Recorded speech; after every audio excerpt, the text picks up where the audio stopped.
자, 오늘 5, 6월달 이제 법 처음 시간인데요. 일단 오늘 기출문제 분량은 그렇게 많지는 않습니다. 그래서 오늘 자료 빈칸 채워 넣기를 잘 하셨죠? 예. 그거 하고 기출문제 잘 정리를 하는데, 나와 있는 내용들이 그렇게 많지 않기 때문에 일단 우리가 깔끔하게 한번 정리를 좀 하면 됩니다. 자, 우선 이제 중요한 것들 먼저 체크를 하고, 그 다음에 이제 정리를 좀 해보도록 합시다. 자, 우선 16페이지, 17페이지는 가베이 스킵을 하시고요. 19페이지도 가베이 스킵을 하시면 됩니다. 자, 우선 이제 20페이지 나와 있는 이야기가 이제 법과 도덕에 대한 구분이 이야기 나와 있는데, 일단은 여기서 이제 나올 수 있는 건 거의 다 나왔어요. 일단 21페이지 표를 한번 봅시다. 21페이지 표에 있는 것 중에 보면 세 번째 줄, 외면성과 내면성. 옆에다 라드브루를 하나 적으시고요.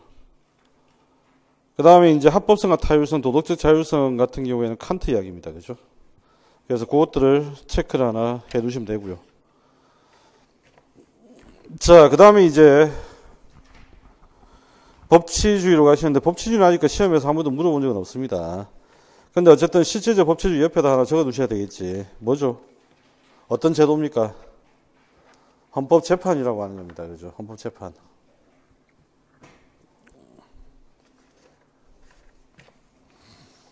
정신이 내가 없긴 없네. 올해 OT도 안 하고 이제 바로 시작했구나. 자, OT는 잠시 뒤에 중요한 이야기를 좀 드리고요. 예. 그 다음에 이제, 법의 이념으로 넘어와서, 법의 이념으로 넘어와서는 일단 아직 시험에 출제가 되지는 않았는데, 그래도 알아두셔야 되는 게, 바로 3번하고 27페이지 하단에 있는 동그라미 3번하고 4번, 평균적 정의의 사례들, 그 다음 배분적 정의의 사례들을 좀 정리해 두시기 바랍니다. 기출은 아니고 앞으로 여러분들이 이해하는 데 도움이 된다. 그 다음에 이제 한목적성에 관계되어서는 당연히 이제 29페이지에 있는 양괄호 4번, 한목적성의 사례죠. 예, 그걸 잘 정리를 하시고요. 그 다음에 이제 모든 대부분의 법학자들이 제일 중요하게 생각하는 법적 안정성입니다. 그렇다고 해서 정의를 무시하는 건 아닙니다. 그걸 좀 주의를 좀 하시고요. 자, 법적 안정성에서는 시험에 나왔던 게 일단 30페이지 하단에 있는 3번이죠. 법적 안정성을 가지기 위한 법의 요건. 그 다음에 31페이지 나와 있는 4번 법적 안정성이 반영된 구체적 사례들. 자, 그 중에서 시효 제도는 그냥 하나로 묶으시면 되고, 중요한 건 재형법정주의예요. 재형법정주의가 법적 안정성을 바탕으로 한다. 그걸 꼭 유의 있게 기억을 좀 하시고요. 자, 그 다음에 이제 넘어가서 법 이념 상호 간의 관계, 이거는 학자들마다 견해가 사실은 복잡합니다. 그래서 이거는 읽고 그냥 가볍게 이해를 해두시면 됩니다. 조화가 필요하다. 그 정도 결론이면 충분해요. 아시겠나요? 긴장 관계가 있고, 그래서 조화와 균형이 필요하다. 그게 결론입니다. 그 다음에 이제 법의 효력과 관련돼서는 제일 중요한 거는 당연히 시간적 효력이죠. 자, 그래서 시간적 효력과 관계되는 내용들을 정리해야 되게 37페이지 양괄호 5번 내용들을 잘 정리를 해 두셔야 됩니다. 일단 행위시법주의, 그 다음에 신법의 소급표 금지. 그냥 소급표 금지의 원칙 이렇게 하지 말고 신법의 소급표 금지 이렇게 여러분들 기억을 해 두시면 오히려 문제를 풀 때 도움이 됩니다. 아시겠나요? 신법의 소급표 금지. 그럼 구법의 경우에는 어떤 효과를 가지죠? 예, 구법은 추구표의 문제가 발생합니다. 그래서 구법은 추구표, 신법은 소급표 금지.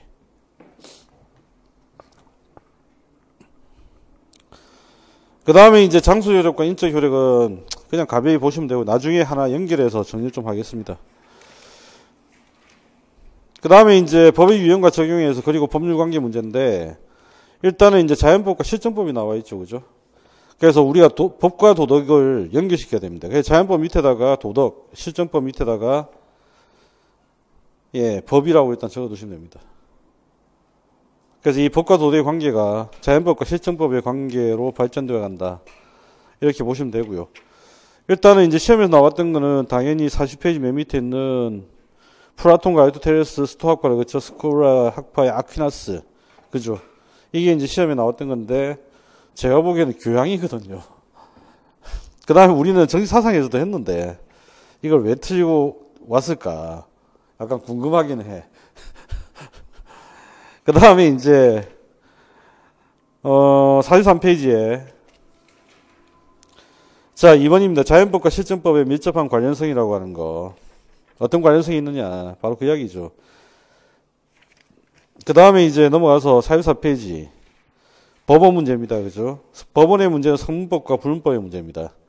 자, 여기서는 일단 체크해야 될 게, 동그라미 2번 법률에 있는 니은 조약이 있죠. 이게 시험에 나왔습니다. 그죠?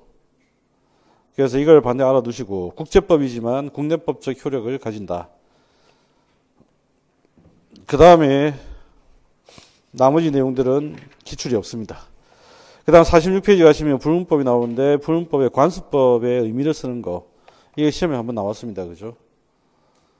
굳이 그 다음에 이제 나온다면 이제 조리를 쓰는 문제가 나오는데 그거는 이제 47페이지 맨 위에 성문법과 불문법의 관계 1번 있죠. 민법 1조. 여기 보면 관습법이야. 관습법이 없으면 조리해야 한다. 이겁니다.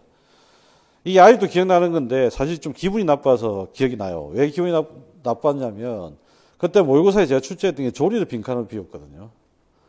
근데 관습법을 빈칸으로 또 비울 줄이야. 그 좀 약간 어이가 없긴 하던데. 예, 그래서 어쨌든 관습법 중요하다는 거 알아두시고 불문법입니다.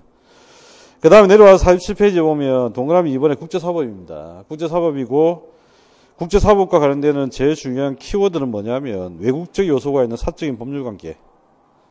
그 다음에 끝으로 가시면 뭐가 있죠? 첫 번째 줄 끝으로 가시면 준거법이라고 하는 표현이 있죠. 준거가 되는 법을 정한다. 어떤 법을 적용할 것이냐의 문제입니다. 어느 나라의 법을 적용할 것이냐. 이걸 정하는 것. 이게 바로 준거법의 적용입니다.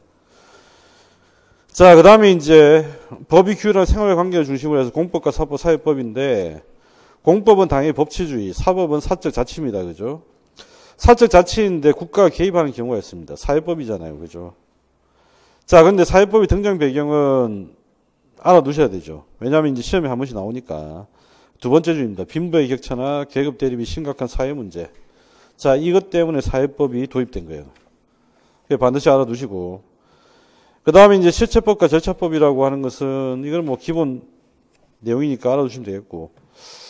일반법과 특별법, 이것도 역시 아직까지 한 번도 출제된 적이 없어요.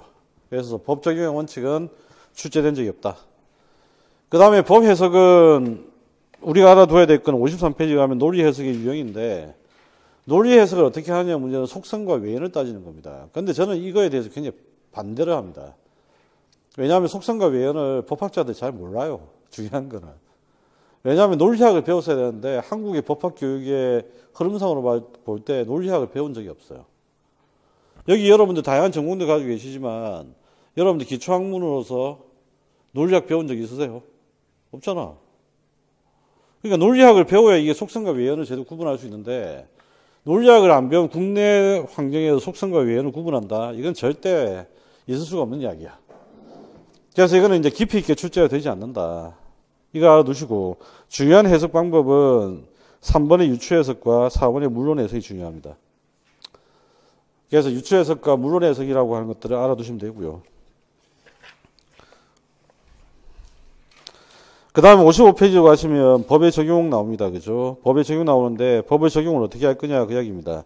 이 법의 적용이 바로 뭐냐면 이제 대전제죠. 법이 대전제가 되는 거예요. 그래서 미리 이제 사건을 접수하게 되면 판사들은 어떤 법을 적용할 것인가 법적인 쟁점, 그 법의 근거를 일단 먼저 한번 다뤄봅니다. 그리고 그 법을 적용할 수 있느냐 없느냐를 사실을 통해서 이제 결론 내려가는 게 바로 재판의 과정이에요. 무슨 말인지 아시겠죠? 그러니까 이미 법은 존재하는 겁니다. 그죠? 그리고 판사들은 이게 어떤 법적인 쟁점이 되는지를 먼저 알고 있어요. 이걸 그대로 이제 옮겨놓은 게 바로 법리 모형이에요. 이 재판의 과정을 구체적인 절차로 만들어 놓은 게 법리 모형이다. 자, 그 다음에 이제 사실 확정이라고 하는 것. 그러면 이제 법을 적용하기 위해서 사실이 확정돼야 됩니다. 그죠? 그러면 이제 사실이 확정되기 위해서는 어떻게 되느냐. 증거를 통해서 확정을 지어야 됩니다. 자, 그래서 사실 확정의 방법, 이게 중요하죠. 그래서 증거, 추정, 간주라고 하는 거. 그 다음 여기서 이제 우리 한 가지 추가를 해야 될 게 증거의 경우에는 이제 누가 증거를 내야 되느냐. 누가 증거를 제출해야 되느냐. 이게 바로 입증의 문제예요. 그래서 그 증거를 제출하지 못하면 불이익을 얻는다.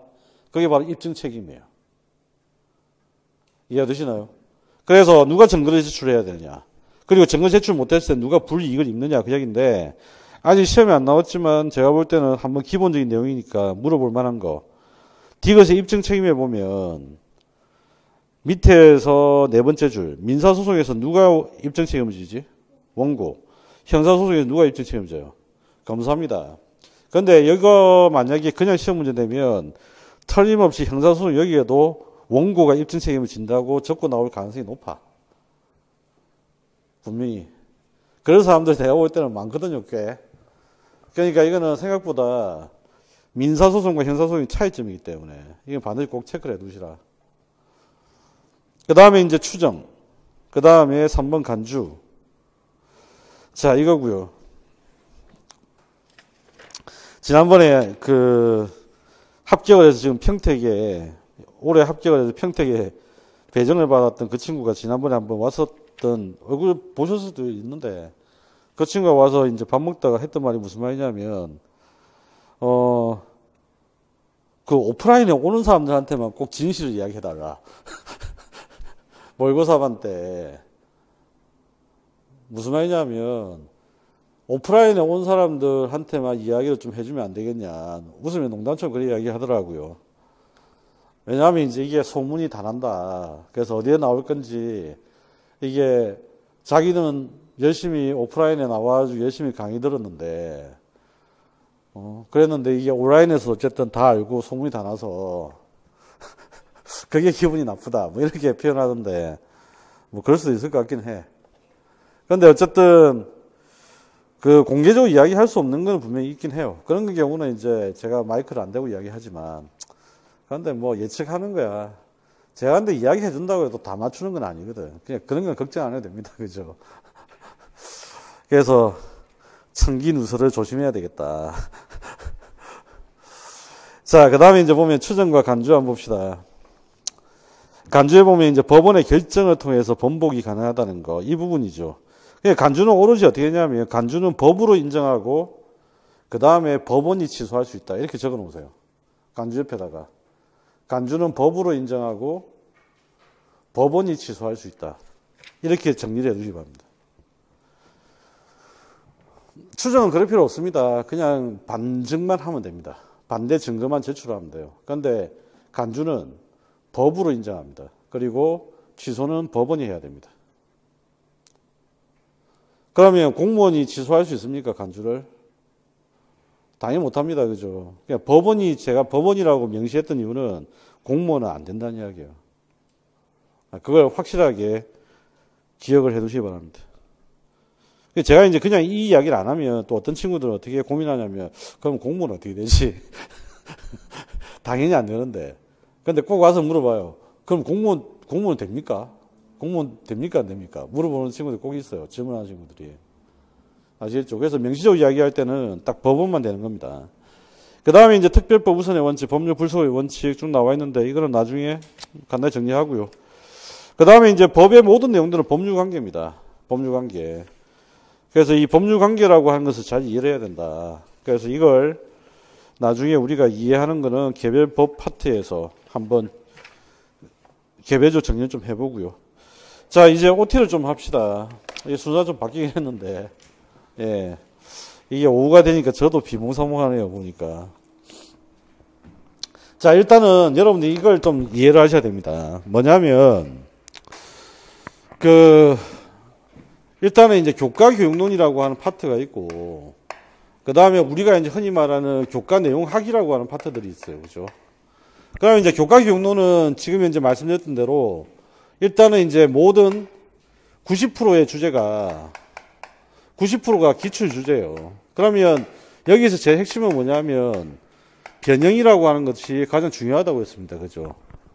그래서 이게 변형이 되는 방법을 우리가 이제 익혀두고 기출문제 통해서 확인해보고 연습해보고 이게 중요하다고 했고, 그 다음에 이제 내용학 같은 경우는 어제 우리가 정치학을 했고, 그 다음에 아마 여러분들 사회문화를 했을 겁니다. 그죠? 그리고 이제 경제를 할 텐데, 경제는 답이 정해져 있어요. 경제하고 법은 약간 공통점이 있습니다. 이거는 어떤 공통점이 있냐면 학설이 별로 중요하지가 않아요. 시험에서. 그럼 이거는 뭐냐면 수학 공식처럼 수학은 1 플러스 1은 무조건 2라고 한 답이 정해져 있잖아. 그러니까 이쪽은 이미 답이 구체화되어서 확정이 되어 있어요. 과목적 성격상.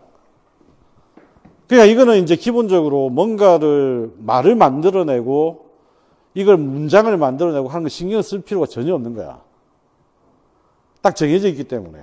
그러니까 이거는 이제 규정되어 있는 부분이에요. 대부분 다. 근데 이제 애매한 게 뭐냐면 사회학하고 정치학 같은 경우에는 실제적으로 학설이라고 하는 것들이 사실 굉장히 중요합니다. 근데 중요한데 이 학설이 우리 시험 범위 내에서 물어볼 때는 있잖아요. 보편적이지 않으면 이 학설은 물어보지 않아요. 그러니까 깊이 있게 학설을 할 필요가 전혀 없어요. 그럼 이거는 뭐냐면 사회학하고 정치학은 가장 기본적인 주제가 어떻게 출제가 되냐면 기본 개념과 주제, 요게 이쪽 파트에서 문제가 주가 돼요. 그러니까 이쪽은 대부분 다 개념 및 주제가 예를 들면 만약 세 문제가 나온다면 2 플러스 서술 형태 말 지어내는 건 하나. 이해됐나요? 만약에 네 문항이 출제가 된다면 3 플러스 1이에요. 3 플러스 1. 그런데 법은 어떻게 될까? 법은 마찬가지로 답이 정해져 있는 것들, 이건 답을 정해놓고 그냥 써야 돼. 그리고 2 플러스 1로 하나 나옵니다. 그런데 이때 1은 정치학이나 사회학 같은 경우에는 대부분 다 보면 이거는 학설 중심으로 일단 이론 중심으로 1을 물어보는 편이에요. 그런데 법은 기본적으로 학설이나 이론이나 판례나 이런 거 안 물어본다고 했잖아요. 우리 시험에서는. 그죠? 그럼 이쪽에서 1은 뭘 물어보냐면 취지, 제도의 목적, 이런 것들이 대부분 다 1이에요. 그러니까 취지나 공부를 하실 때 법은 뭐 통설이니 판례니 뭐 이런 입장 다 필요 없어요. 일단은 기본적으로 경제학처럼 딱 정형화되어 있는 답으로 일단 답을 하셔야 되고, 그 다음 그 답들은 이미 정해져 있어. 그러니까 이거는 이해만 하고 답을 적을 수 있으면 돼. 그리고 1이 문제입니다. 그죠? 그 1은 이제 목적 및 취지란 말이에요. 목적 및 취지는 요령은 일단 하나는 뭐냐면 제시문을 일단 보는 거고, 그 다음에 공부를 하거나 학습을 하실 때 왜 필요한지, 이 제도, 이 법률이 왜 필요한지에 대해 생각해 보는 거예요. 이걸 생각해 보는 게 일단은 대비할 수 있는 최선의 방안입니다. 물론 체크를 해드릴 겁니다. 체크는 해드릴 텐데 반드시 이걸 이제 이해를 하셔야 돼요.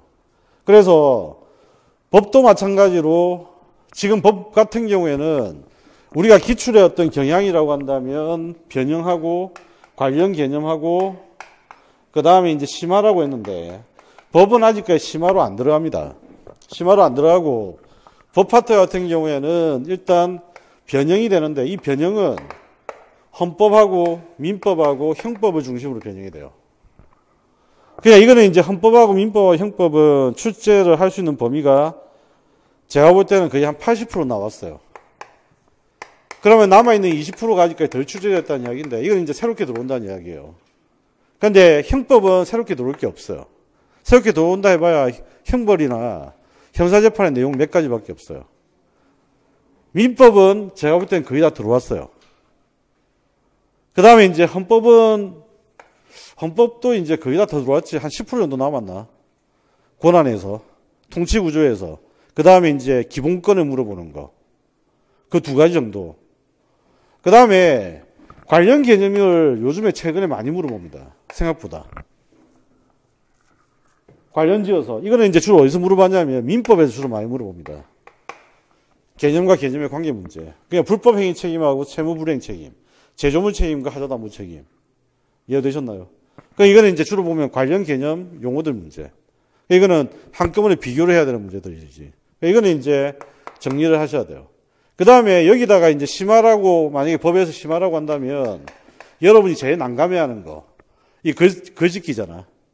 근데 이거는 아까도 얘기했지만 법은 취지나 목적이 주가 된다는 거예요.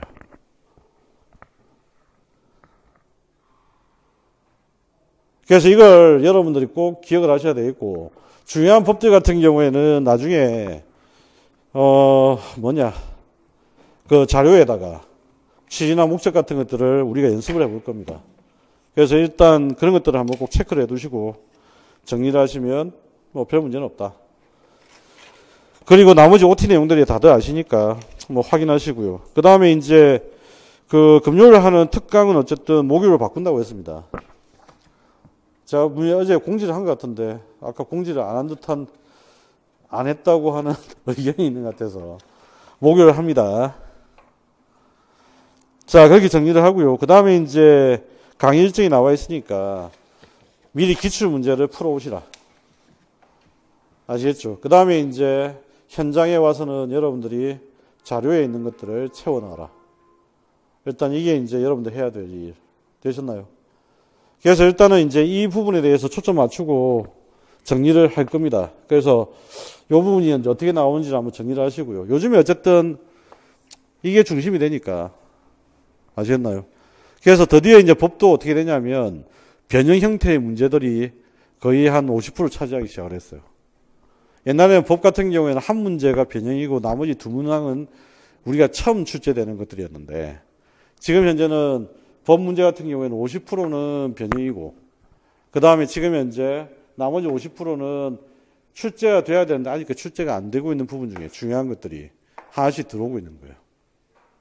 아시겠나요? 그래서 아직까지 출제 범위가 완성된 형태가 아닌 게 법 과목입니다. 나머지 과목들은 거의 출제 범위가 거의 완성되어 있어요.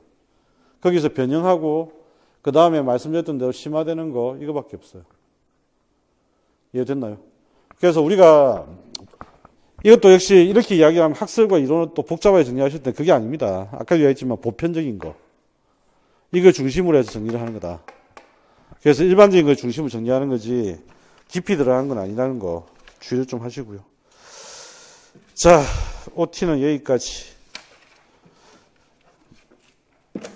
자, 법의 기초 파트를 한번 간단히 정리를 좀 해봅시다. 법의 기초 파트 같은 경우에는 일단 이렇게 이해를 좀 하셔야 됩니다. 그죠?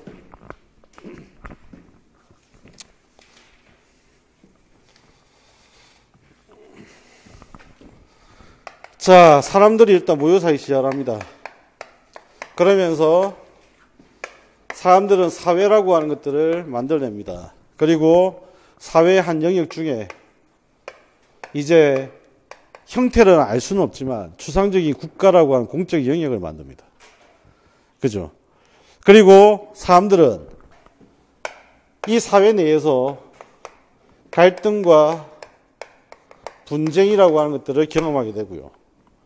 갈등과 분쟁이라고 하는 경험의 문제를 해결해야 됩니다. 그죠? 근데 이 갈등과 분쟁은 정치학에서는 갈등과 분쟁이 배분을 둘러싼 갈등과 분쟁으로 설명합니다. 맞아요. 근데 법학에서는 이 갈등과 분쟁이 뭘 의미하는 걸까? 빨리 이야기해 보세요. 에? 뭐라고? 정의? 자, 법학에서는 민사사건, 형사사건, 그 다음에 행정사건, 헌법사건들이 전부 다 갈등과 분쟁입니다. 그래서 우리가 이제 흔히 말하는 민사, 형사, 이런 나누잖아요. 아시겠나요, 이제? 그래서 머릿속에 있는 추상적인 내용들 자꾸만 구체적으로 만들어 놔야 나중에 제시문을 읽고 독해하거나 이해할 때 문제가 없다. 이해됐나요? 그러니까 추상적으로 그냥 갈등과 분쟁하지 말고 민사, 사건, 형사사건. 우리가 제일 많이 접한 거는 다행히 민사사건과 형사사건입니다. 맞습니까? 자, 법학에서는 갈등과 분쟁이 이런 의미를 가지고 있다. 그 이야기입니다. 그죠? 그럼 이 갈등과 분쟁을 해결하기 위해서 해결을 해야 되겠다. 그래서 정치학은 정치적 행위, 이걸 어떻게 제도화시킨다. 이걸 규범으로 만들겠다. 그 이야기고요. 법학은 민사사건과 형사사건, 행정사건을 해결하기 위해서 이런 분쟁들을 해결하기 위해서 어떻게 합니까? 법을 만들어야 되겠다. 그래서 법 제도를 만들고 그죠? 그 다음에 기관을 만들고 이렇게 이제 해결을 하겠다 그 이야기예요. 됐어요? 자, 그런데 문제는 있습니다. 이렇게 해서 우리가 법이라고 하는 걸 만들었는데 이 법은 국가가 대부분 다 명령 형태로 이루어집니다. 맞아요. 그래서 이 법은 대부분 다 국가의 명령 형태로 이루어지는 거고 대부분 다 실정법 중심이 되고 그래서 이런 법들은 기본적으로 강제적이고 그 다음에 조직화를 시킵니다. 그죠? 그 다음에 이제 벌을 줄 때 어떻게 하죠? 재판을 통해서 벌을 줍니다. 이게 이제 보통 보면 법의 특성 내지는 성격 중에 대표적이다라고 보통 이야기를 하죠. 법의 구조적인 의미에서. 자, 그런데 문제는 여기 있죠. 이 사회는 이것보다 훨씬 더 많은 규범을 가집니다. 어떤 규범들을 가집니까? 도덕이라고 하는 것과 그 다음에 종교 규범이라고 하는 것과 그 다음에 또 뭘 가지죠? 관습법. 이런 것들 가진단 말이에요. 이해됐나요? 그런데 이 도덕이라고 하는 것들이 어디에서 근거를 가지고 나오냐면 중세를 거치면서 이 도덕이라고 하는 것들은 오랜 역사도 역사지만 사실은 여기에서 도출돼서 나옵니다. 이해됐나요? 근데 그리스 같은 경우에는 종교 규범이 없었잖아. 그죠? 그럼 그리스 같이 고대 같은 경우에는 이게 발달되지 못했어요. 이게 발달되지 못했으니까 사회는 어떤 규범이 작동하죠? 도덕이 작동합니다. 무슨 말인지 아시겠어요? 자, 그리고 이제 이것이 나중에 오면서 점차적으로 어떻게 되지? 자연법이 되고요. 이쪽에 있는 실정법과 서로 대립적, 갈등적 관계를 보입니다. 어떨 경우에는 왜? 자꾸 국가가 뭐 하라고 이러면 자연법을 이야기하면서 나 싫은데? 인간의 본성과 보편 타당성을 생각해봐. 뭐 이러면서 국가가 말하는 것은 보편 타당성에 반하는 거야. 이거 지금 이제 뭐 하자는 거야? 뭐 이러면서 이제 따지고 듭니다. 이게 자연법이죠. 그러니까 이렇게 따지고 드니까 자연법에서 뭐가 나오죠? 저항권이 나오고 시민 불복종이 나오는 거예요. 이해되시나요? 국가가 계속 명령을 하잖아. 지난번에 우리가 고대 그리스에서 가장 비극적인 인물이 누굽니까? 소크라테스. 응? 희극에서 대표적인 비극이 있잖아. 오디푸스. 여러분들 오디푸스는 제가 항상 이야기하지만 사실은 영화나 드라마나 소설에 나오는 그 비극적인 인물들은 비도덕적이거나 오히려 비이성적인 인간들이 아니에요. 대부분 다 보면 어떤 인간들이 비극적 인물로 묘사가 되냐면 굉장히 도덕적이고 책임감이 강하고 굉장히 이성적인 사람들이 대부분 다 비극적 인물이 됩니다. 오디푸스는 사실은 자기 엄마를 자기 부인으로 삼았다라고 하는 그 조건이 발생하기 전까지만 하더라도 그 사실을 알기 전까지만 하더라도 엄청나게 훌륭한 왕이었어요. 그리고 백성들을 너무도 사랑하는 왕이었어요. 근데 그 엄마를 취했다는 그 사실을 알고 난 다음부터는 이 도덕성이 강한 이 왕이 이걸 견뎌내지 못하는 거야. 그래서 급기야는 이제 스스로가 눈을 찌르는 거지. 도저히 참을 수 없는. 자기 때문에 백성들이 병들어 죽고 질병 때문에 아파 죽는다는 걸 못 견뎌하는 거예요. 그러니까 절대 얼굴이 두껍거나 나쁜 놈들은 비극에 안 빠져요. 그런 놈들은 비극에 빠진다고 이야기 안 하고 죗값을 받는다고 이야기하지. 이해되셨나요? 그러니까 영화에서 우리가 보통 보면 비극적 인물들은 대부분 다 굉장히 도덕적이거나 책임감이 강하거나 그런 인물들이에요. 오디푸스가 그렇습니다. 오디푸스가 이제 눈을 찌르고 나서 그 오디푸스를 돌봐줬던 게 딸이죠. 그죠? 그 딸이 삼촌이 명령을 내리는 것에 대해서 거부를 하고 그 딸이 오빠의 장례를 치릅니다. 왕은 어떻게 명령을 내렸냐면 오빠의 장례를 치르면 국법으로 다스리겠다 했는데 오디푸스의 딸 같은 경우에는 오빠의 시신을 거두어 자기가 장례를 치러요. 실정법 위반한 거죠. 그래서 붙잡아다 물어봅니다. 너는 왜 나의 명령을 어겼느냐 물어봤더니 이 오디푸스의 딸이 인간의 도리로서 어떻게 장례를 치르지 않느냐. 그거는 보편 타당성에 반하는 거다. 라고 이제 대드는 거예요. 그러니까 자연법은 기본적으로 국가를 적으로 봤을 때, 자유의 적으로 봤을 때, 이해되시나요? 국가를 자유의 적으로 봤을 때 자연법은 대단히 진보적이었어요. 그럴 수밖에 없죠. 자, 그렇게 하다가 나중에 그래 좋다. 그 다음부터는 어떻게 되냐. 자연법 사상이라고 하는 것들은 일단은 실질적으로 힘을 작동을 못합니다. 국가의 명령이 아니기 때문에. 사회에서 가지고 있는 거잖아요. 그러니까 실제 힘을 작동하는 것은 실정법이에요. 그런데 문제는 뭐냐면 자연법은 실정법에 뭐죠? 정당성을 제공하는 겁니다. 정당성을 제공하는 거. 이해됐나요? 그리고 실정법은 자연법을 위해서 자연법을 구현하는 관계에 들어가야 됩니다. 이게 지금 현재 자연법과 실정법의 관계의 가장 일반적인 관계성에 대한 설명이에요. 이해가 됐죠? 그럼 한번 물어봅시다. 법과 도덕에서 국가의 명령을 할 때, 좀 전에 이야기할 때 그거잖아. 오빠의 장례를 치를 것이냐 말 것이냐의 어떤 문제. 그 사람을 시신을 거둘 것이냐 말 것이냐라고 하는 행동을 규율한 거지. 그 사람의 마음을 규율한 건 아니에요. 무슨 말인지 이해되시나요? 그러니까 법은 기본적으로 외면성일 수밖에 없어요. 이 법이라고 하는 것은. 그런데 아까 이야기했지만 오디푸스의 딸이 오빠의 시신을 거두어 들인 건 이거는 뭐의 문제죠? 그렇죠. 내면성 내적인 거의 문제예요. 그러니까 이거는 기본적으로 내면성일 수밖에 없습니다. 그 다음에 방금 이야기했던 대로 이거는 스스로가 하는 거잖아. 자율성이죠. 자율성. 그 다음 이쪽은 합법성이 되고 타율성이 되는 거예요.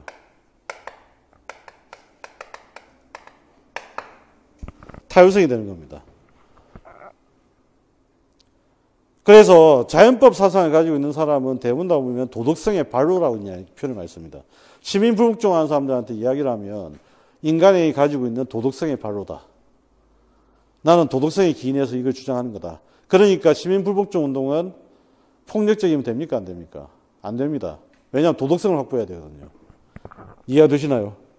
자, 그래서 법과 도덕, 그 다음에 자연법과 실정법은 굉장히 밀접한 관련성이 있다라고 하는 거. 자, 이걸 알아두시기 바랍니다. 자, 이게 바로 이제 사회 규범에 대한 첫 번째 장의 이야기고요. 그 다음에 이제 두 번째로 넘어갑니다. 바로 이제 법치주의 이야기를 합시다. 그래서 법으로 이제 여기에 따라서 실정법을 적용해서 법으로 다스리는 것, 이게 바로 법치주의입니다. 그런데 이제 문제가 한 가지 있죠. 이 법은 누가 만들 것이냐. 그죠? 이 법은 누가 집행을 할 것이냐. 그래서 법치주의는 이 법을 가지고 결국은 집행을 하고 재판을 하고. 근데 만든 건 누가 만들 것이냐? 누가 만들어요? 국민의 대표인 의회가 만듭니다. 그죠? 그래서 국민과 의회는 뜻이 같다. 그리고 국민의 뜻과 같은 내용을 의회가 법으로 입법을 한다. 바로 그 이야기고, 입법이 되면 이 입법에 따라서 어떻게 집행을 해야 된다. 그 다음에 이에 따라서 재판을 해야 된다. 바로 그 이야기예요. 자, 근데 여기서 이제 한 가지 문제가 하나 발생합니다. 법률에 따라서 행정을 하고 법률에 따라서 재판을 하고 이까지는 좋은데 문제는 얘네들을 믿을 수가 있느냐 없느냐 이 문제지. 여러분 생각이 어때요? 얘네들 믿을 수 있어요? 이 부분이 정당하지 않으면 어떻게 되지? 이것도 정당할 수가 없어요. 이 부분이 정당하지 않으면 법률에 의한 재판도 정당할 수가 없어요. 그러니까 어떻게 했냐면 이건 전부 다 형식적인 이야기잖아. 그래서 어떻게 했냐면 형식도 있어야 되지만 그 내용도 정당해야 된다고 주장하는 거. 이게 바로 실질적 법치주의입니다. 그러면 의회가 그 내용을 정당하게 법을 만들 수 있도록 견제를 해야 됩니다. 이 견제 수단이 바로 뭐죠? 이걸 이제 법적으로 뭐라고 이야기를 하냐면 이걸 우리가 규범을 통제한다. 법을 통제한다는 이야기예요. 법 내용을 통제한다. 그럼 규범을 어떻게 통제할 건데? 대표적인 제도가 헌법재판제도인 거예요. 그래서 실질적 법치주의에서 가장 빠질 수 없는 중요한 제도가 바로 헌법재판제도입니다. 헌법재판제도. 그럼 여기로 다시 돌아와서 실정법이 자연법이 제공하는 정당성에 부합하느냐 부합하지 않느냐의 문제도 누가 판단해 줄 수 있어요? 이것도 역시 헌법재판을 통해서 판단할 수 있어요. 물론 헌법재판이 완벽하다고 이야기할 수는 없지만 시스템적으로는 현재는 그렇게 할 수 있어요. 이해가 되시나요? 자, 이게 이제 법치주의와 관련된 이야기입니다. 그래서 형식과 절차만 구비하면 강조하는 이 합법성을 강조하는 법치주의. 이거 우리가 형식적 법치주의라고 이야기를 하고, 형식뿐만 아니라 내용도 중요하다고 하는 이 법치주의를 우리가 정당성을 강조한다 이야기하고 실질적 법치주의라고 이야기를 합니다.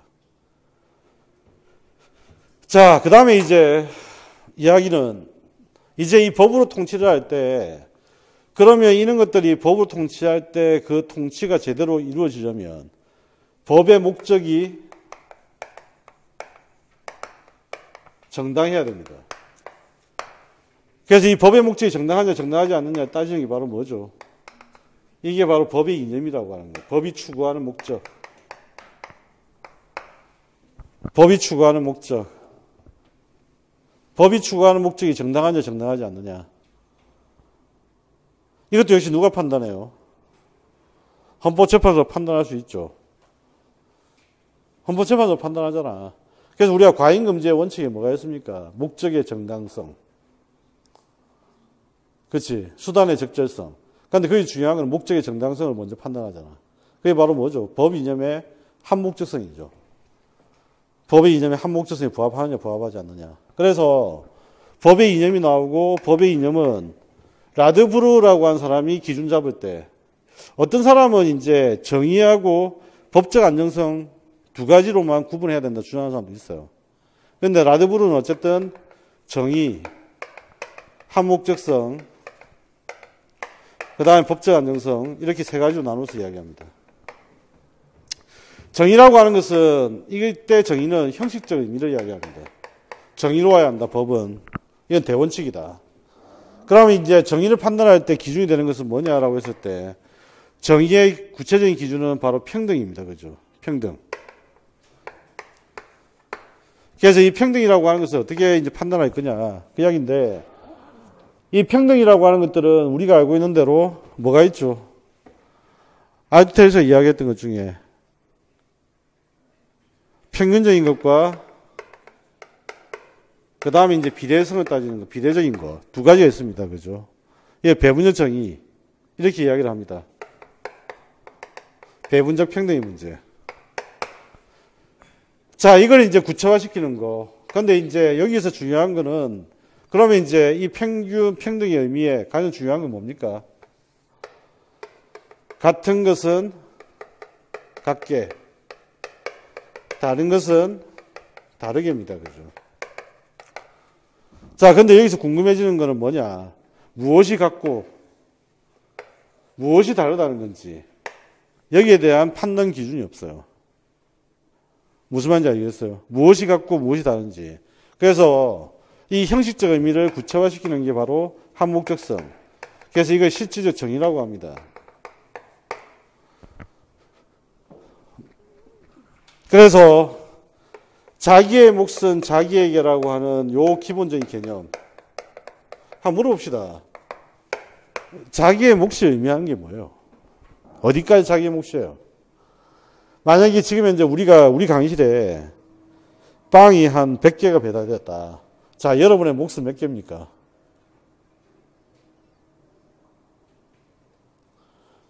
강의실에 빵이 100개가 배달됐는데 여러분의 몫은 몇 개냐고.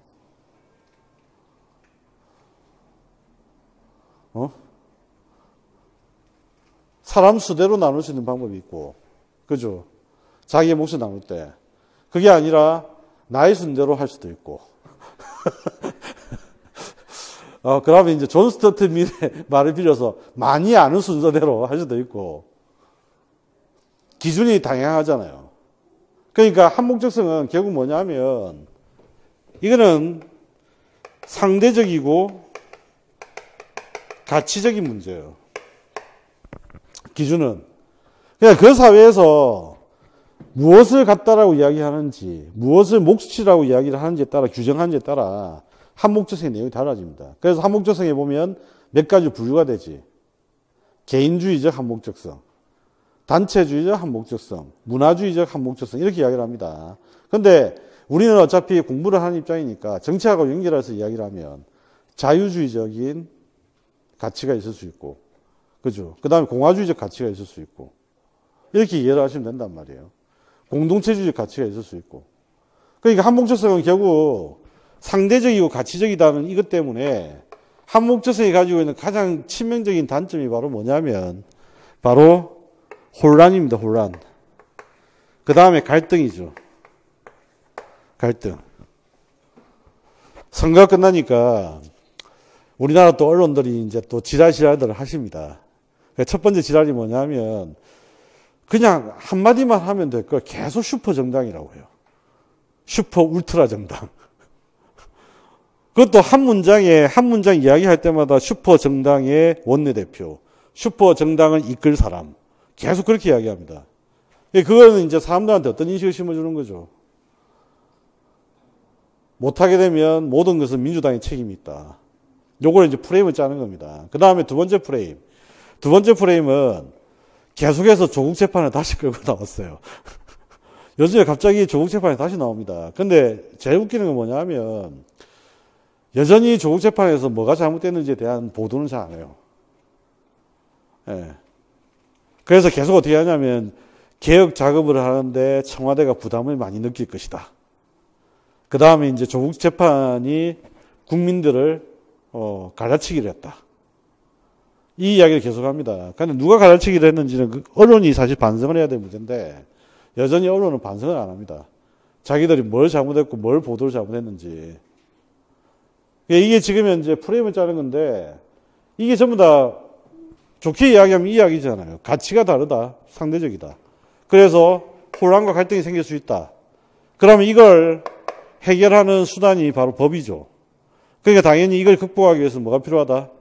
법적 안정성이 필요하다. 그 이야기예요. 그러면 이 법적 안정성의 요건은 어떻게 되죠? 일단은 법이 명확해야 됩니다. 그죠? 그 다음에 변경이 잘 되면 안 되죠. 그죠? 그 다음에 국민의 법의식과 일치해야 됩니다. 국민의 법의식과 일치해야만 뭐가 가능해지죠? 실현 가능해집니다. 이해되셨나요? 자, 이게 이제 기본적으로 가지고 있는 겁니다. 그래서 법적 안정성을 위해서 중요한 제도 중에 하나가 바로 재형법정주의. 재형법정주의 대원칙 중에 하나가 뭐죠?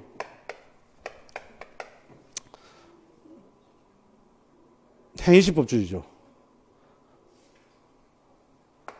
맞죠? 내가 벌을 받는데 반드시 그 법을 받으려면 뭐가 있어야 된다? 법이 있어야 된다. 법이 없는데 나는 벌을 받을 수는 없다. 그러니까 우리가 만화 영화나 드라마나 그 영화 같은 데 보면 이런 거 있잖아. 정의의 이름으로 너를 심판하겠어. 안 된다는 이야기입니다. 정의의 이름은 너를 심판하겠어 뭐죠? 한목적성이에요. 그죠? 그게 있다 손 치더라도 법적 안정성의 차원에서 볼 때는 안 돼. 왜? 재형법정주의니까. 그래서 정의의 이름으로 함부로 심판하면 안 된다. 이게 이제 법의 이념에서 담고 있는 이야기다. 그 이야기입니다. 자, 그래서 이런 법의 목적이 정당하다면 국민들은 이 법에 대해서 충분히 이해를 하고 그 다음에 수용할 자세를 가지게 됩니다. 이게 바로 법의 실질적 효력이에요. 아시겠나요? 법의 실질적 효력이라고 하는 것은 국민들이 법을 믿고 신뢰하고 따를 수 있다는 이야기예요. 그러면 이제 우리가 시험에 중요한 것은 당연히 법의 형식적 효력입니다. 그죠?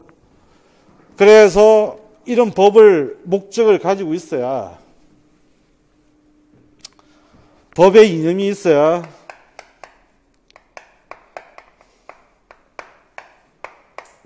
이제 법의 효력은 실제적으로 발휘할 수가 있다고 이야기해요. 그러면 그 내용에 해당되는 형식은 과연 뭘까? 어떻게 법이 영향력을 미친다는 이야기냐? 법의 효력은 결국 법이 영향력을 미친다 그 이야기입니다. 그죠?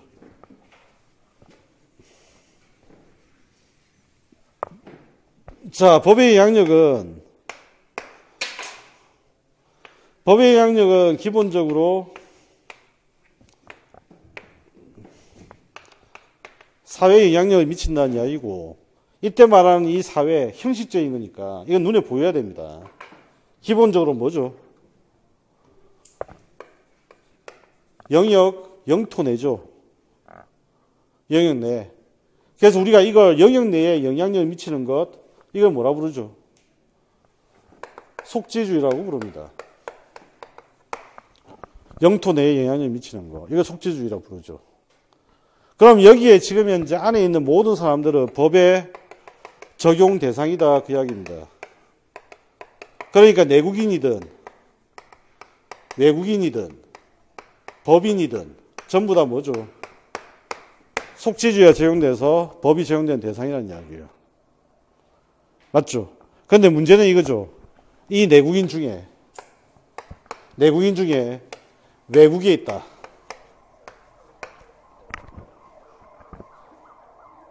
그죠? 외국에 내국인이 있다. 그럼 이때 적용되는 게 뭐예요? 이게 이제 속인주의가 되는 겁니다.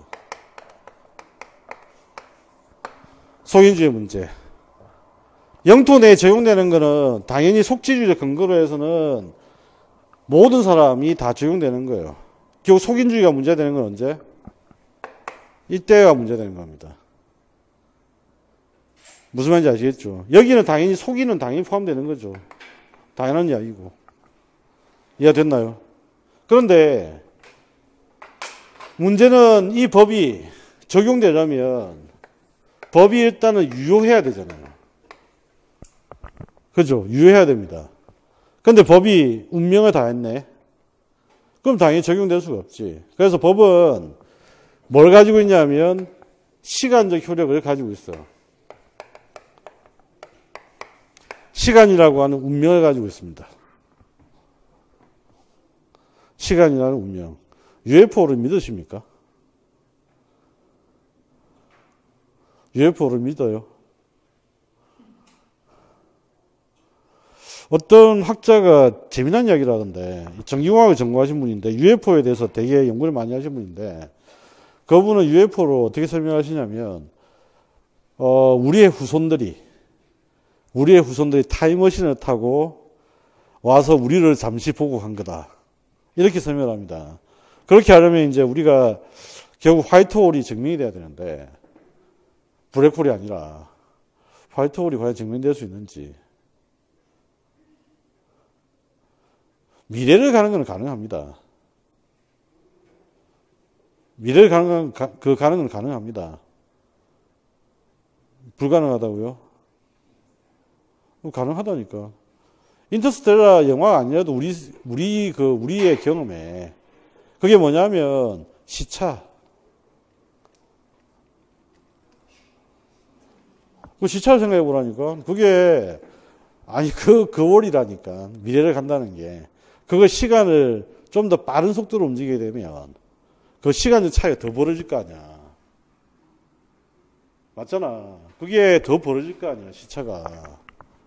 그러니까 그 시차가 일종의 기본적으로 우리가 미래를 가는 방법이라고. 근데 중요한 거는 과거로 가게 되면 무슨 일이 발생하죠? 이거는 아이디어가 되게 많긴 하죠. 터미네이터도 과거로 돌아가잖아요. 미래를 바꾸기 위해서 과거로 갑니다. 그죠? 근데 과거로 가는 순간 이제 문제가 생기는 게, 과거로 가게 되면 전체가 다 바뀌어야 돼요. 그래서 화이트홀이 설사 있다 손 치더라도 과거로 돌아갈 수 있는 이 문제는, 이건 진짜 어려운 문제다. 이거는 이론적으로 설명하기 굉장히 어렵다. 그런데 타임머신을 타고 과거로 돌아왔다? 좀 이상한 이야기긴 합니다. 아시겠나요? 그러니까 과거는 이미 완성되어 있고 변화되기 때문에 이거 과거를 손대버리면 어떻게 되죠? 세상이 뒤죽박죽이 됩니다. 미래의 모습도. 이해됐나요? 그래서 법은 원칙이 뭐죠? 과거를 묻지 마세요입니다. 이해되십니까? 그래서 이 시간적 효력은, 법이 시간적 효력을 가지는 순간은 당연히 공포하고 시행되는 순간입니다. 그죠? 공포하고 시행되는 순간. 그리고 공포하고 시행되는 순간 얘는 힘을 가집니다. 이거 우리가 행위시법주의라고 하죠. 그죠? 과거를 묻지 않은 건 뭐예요? 묻지 않는 건. 과거를 묻지 않는 거는 신법의 소구표가 그래서 금지된다는 이야기예요. 근데 좀 전에 이야기했잖아. 타임머신을 타고 우리가 미래는 한번 가볼 수 있겠다. 그 미래를 가는 건 뭐야? 국법이 추구표를 가지면 되죠. 그래서 시간적 효력에는 이 세 가지가 가장 중요합니다. 국법의 추구표. 국법을 가지고 미래를 쫓아가 보는 겁니다. 국법을 가지고 미래를 쫓아가 본다. 추구표를 가지고. 그래서 이 국법의 추구표와 관련되는 문제가 운명이 정해져 있는 한시법. 법으로 따지면 한시법은 비정규직입니다. 정규직인 법도 있죠. 그 정규직인 법이 뭐야? 헌법, 민법, 형법. 얘들은 기본법이니까 이건 한시법이 아니에요. 기본적인 체계법이니까. 근데 대부분 다 보면 특별법들이 대부분 다 한시법이 되게 많습니다. 그러니까 얘들은 운명이 이미 정해져 있어. 그래서 대부분 다 보면 비정규직들이다. 그래서 이 비정규직 같은 경우에는 폐지될 때가 문제입니다. 특별한 일을 해결하기 위해서 한시법을 만들었는데 갑자기 사람들이 한시법이 폐지된다는 소식을 듣고 그때부터 이제 위법행위를 막 하는 거예요. 그러면 그때는 한시법이 시간이 다 했다 하더라도 쫓아가서 처벌하는 효과를 줘야 됩니다. 맞죠? 이해되시나요? 이걸 추구표라고 합니다. 그래서 추구표를 인정할 것이냐 말 것이냐의 문제. 그 다음에 신법은 소구표 금지. 과거를 물으면 안 된다.